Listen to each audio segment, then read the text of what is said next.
In this project, I was responsible for designing and implementing the storage service component of our AWS-based cloud security architecture for a financial organization. So my part mainly focused on ensuring confidentiality, integrity, and availability of data, or what we call CIA triad, while maintaining compliance with the international standards such as PCI, DSS, ISO, and GDPR.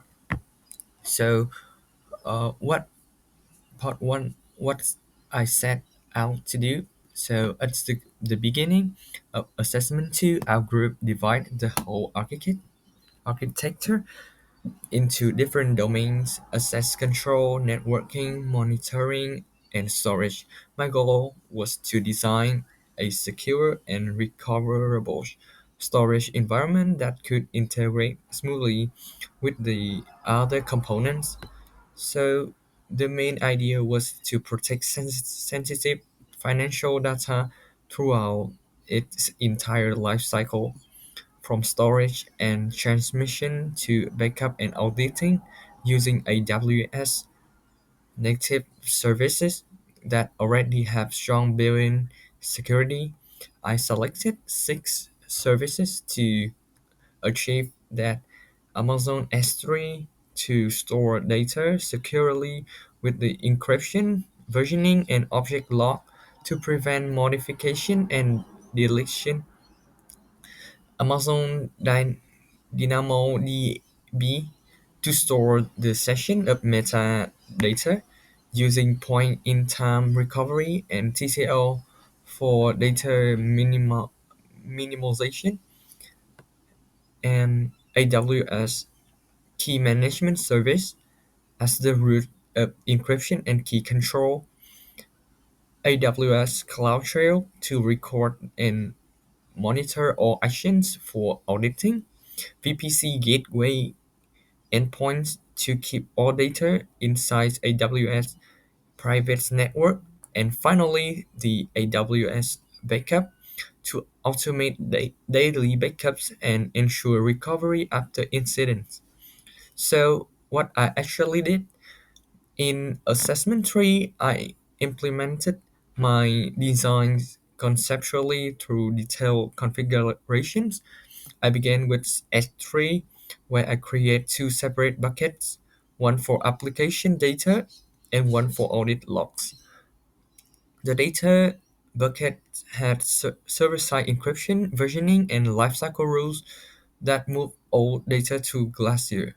So for the audit logs, I enabled the object lock in compliant mode, which means that even administrator cannot delete or change those records. This is crucial for financial compliance. Next, I configured DynamoDB to handle operational data. I turn on the encryption address point-in-time recovery to restore any previous state, and time to live to automatically delete old session. Then I define KMS key to manage encryption, applying automatic rotation and limiting access using the least privilege principle.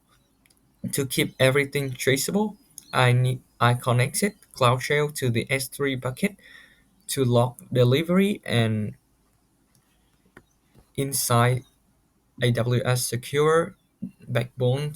Finally, I add AWS Backup to automatically backup uh, DynamoDB tables to a secure vault.